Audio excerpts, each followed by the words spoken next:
So Taimour, thanks for talking to the students at the University of Waterloo today.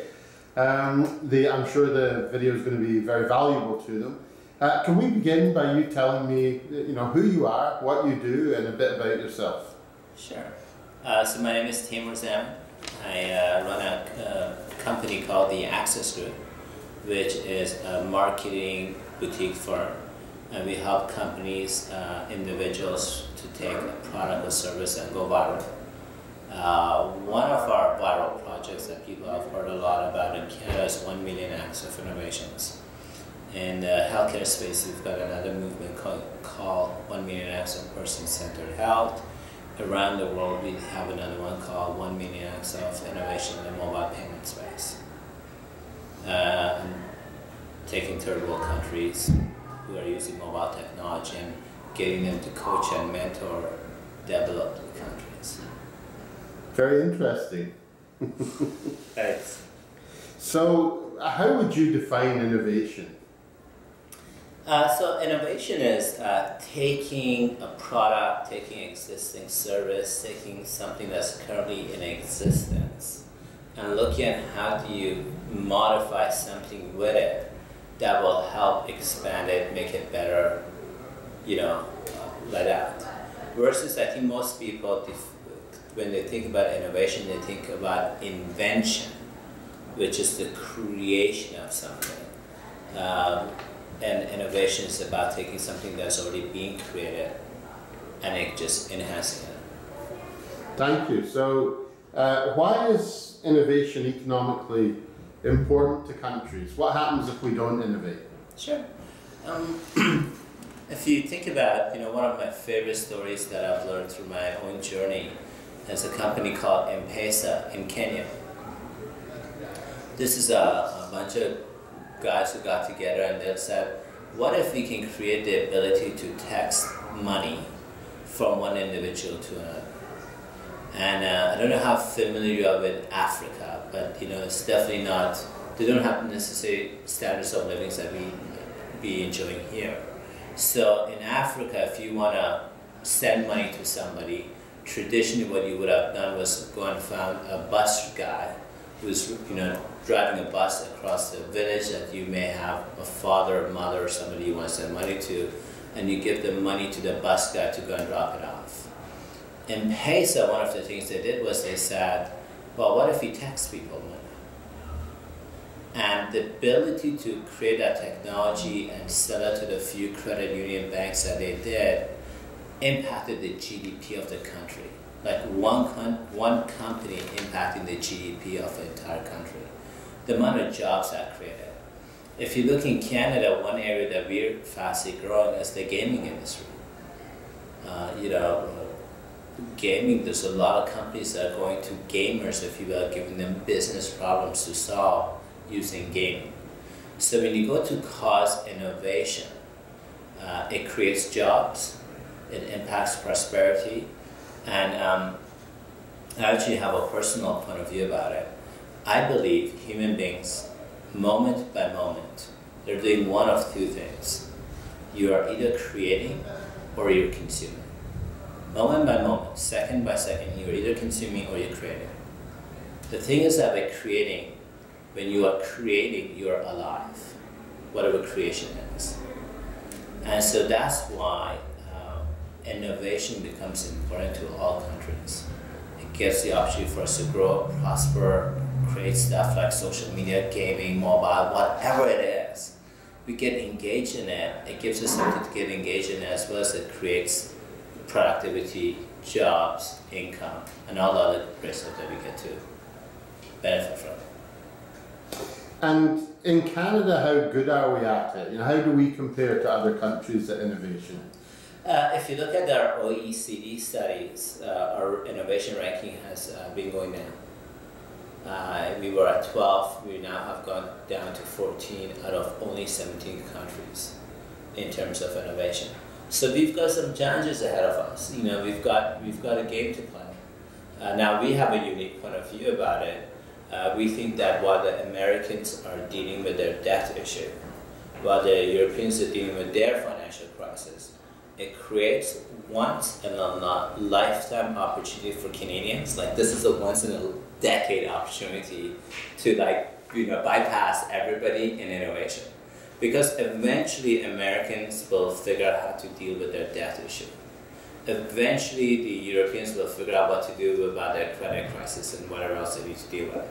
And once they re-emerge and come back online, we go back not only being at 14, but predictably we'll remain 14. And how inspiring is that? So I've heard it said that Canadians are risk averse, that we don't like to take risks. Yes. Is that true? And what are the things we can do about it? It's really interesting. John A. Macdonald, our first Prime Minister, if you look at the Declaration of Independence, of our version of Declaration of Independence that he wrote, if you look at John Macdonald's and study him, by training he was a lawyer.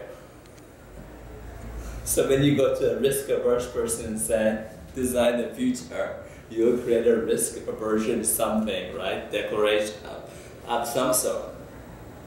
And I'm not convinced that Canadians necessarily feel the impact of that because we're bordered with the #1 country in the world that leads in innovation, which is the United States. So as the United States leads in innovation, we're going to keep on getting the impacts of it. So when you tell a Canadian the fact that you're 14 out of 17, it doesn't register a pain point for them because they're so busy getting the benefits of Americans being #1. And we just happen to be like, their sister country, if you will. So that's the challenge in terms of the innovation in the country. And I have some good news to share about that. I think one of the challenges that, first of all, when you look at Canada, one of the biggest challenges facing developed countries is our aging workforce. So the fact that our workforce is aging, that means that we have to go after immigration and get immigration to come in to fill up the positions that we need. What's great about that story is that immigration consistently causes innovation. Companies that hire more immigrants tend to produce far more patents. When we bring in immigration, the trade between Canada and the country the foreigners are coming from increases, the investment goes up. There's been repeated stories where, and I can share case studies where the foreigners who came to Canada went back to their country and built a business to export Canadian goods into. So that's a really great story to share. The other one great story to share is the expansion of internet, the expansion of social media. It enables collaboration to happen quicker, cheaper, better, faster. So when you think about a country that has an aging workforce, and then you bring in a new breed, and you empower them with things like technology, the ability for us to now go and innovate is like, no kidding, it's an opportunity for us to take a leading role. Great. And so, how does innovation happen in companies? What can companies do to make themselves more innovative? Sure. Innovation happens usually by a declaration. We are no longer willing to tolerate whatever it is they're tolerating. We no longer willing to tolerate having 4% market share. We are now making a commitment that we're going to increase it to get a 95% market share.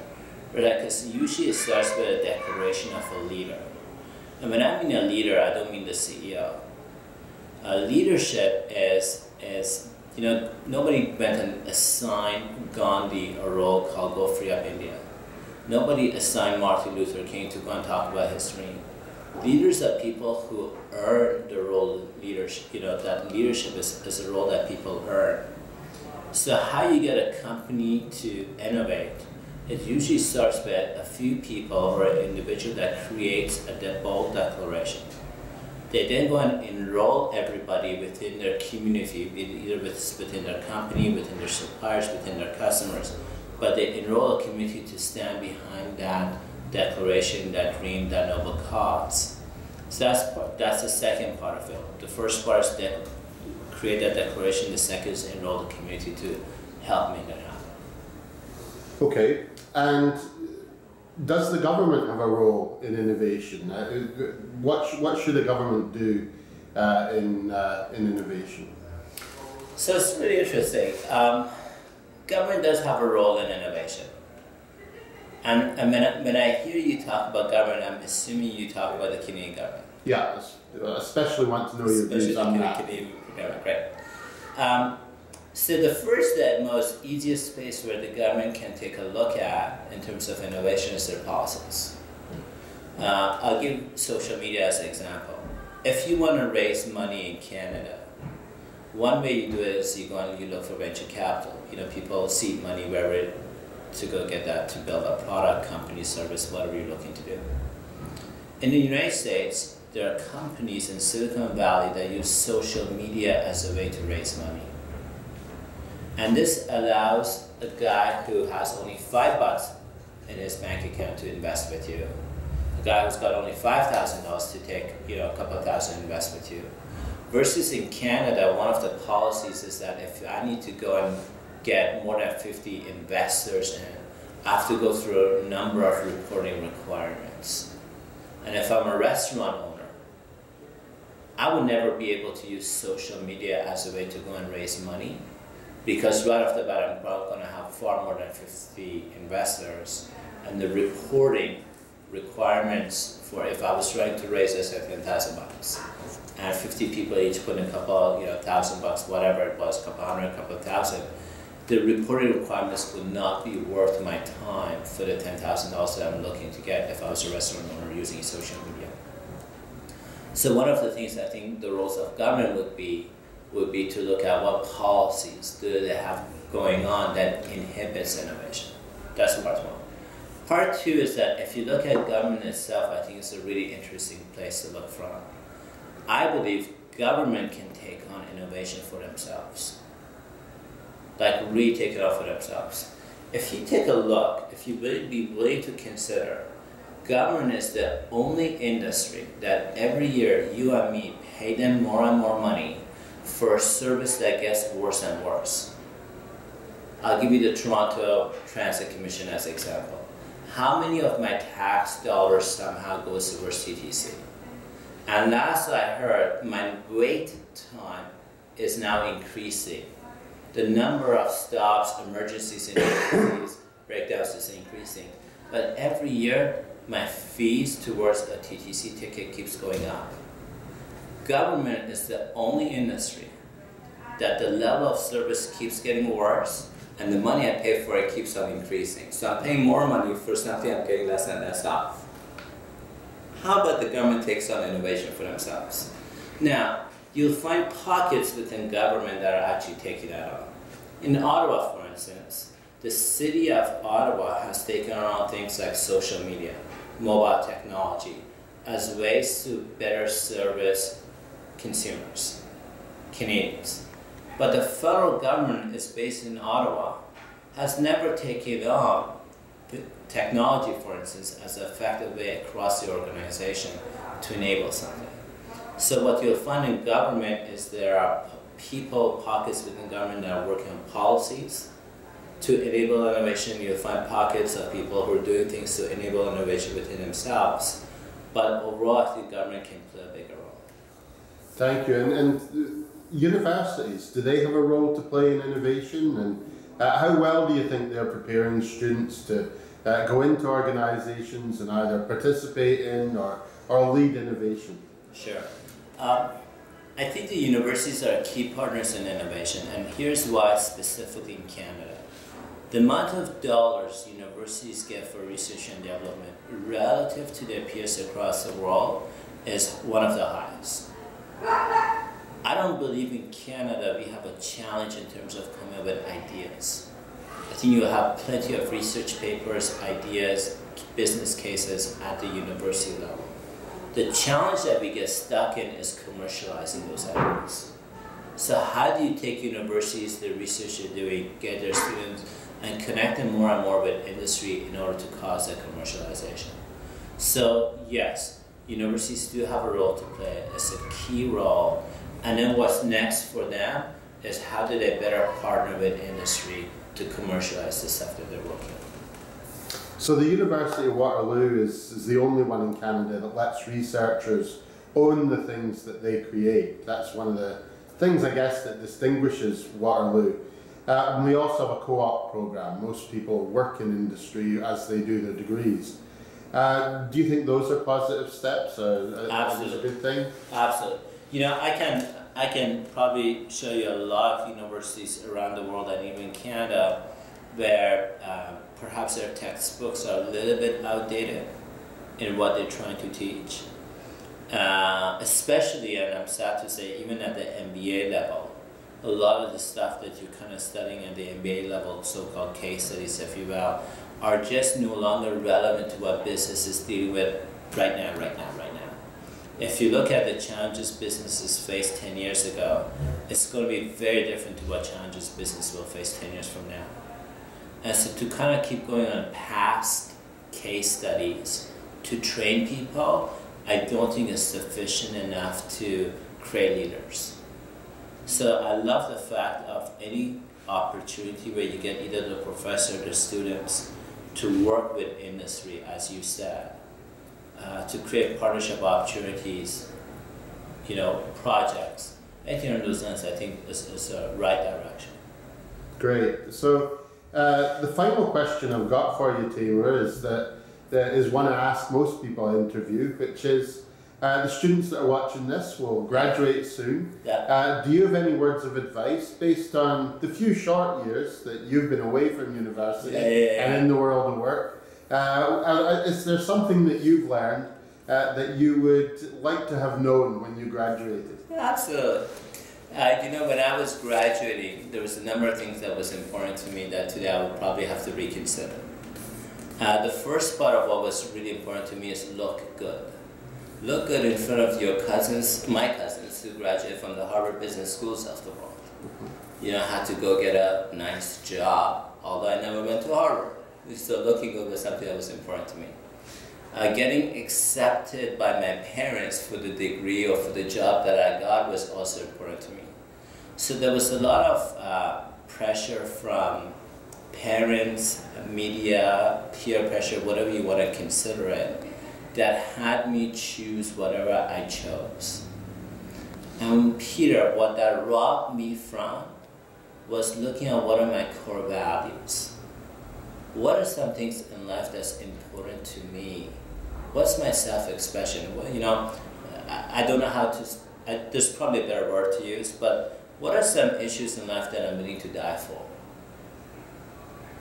And to have those, what I call your core values, to have that to be your guiding light for your career makes all the difference in the world versus looking good.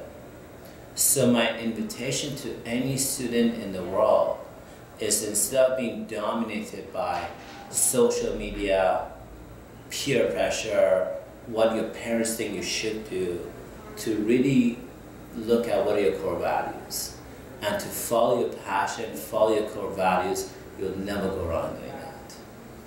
Wonderful. Thanks for taking the time today to do this interview, Taimour. Thank you for your time. It'll be very useful to the students, I'm sure. I hope so.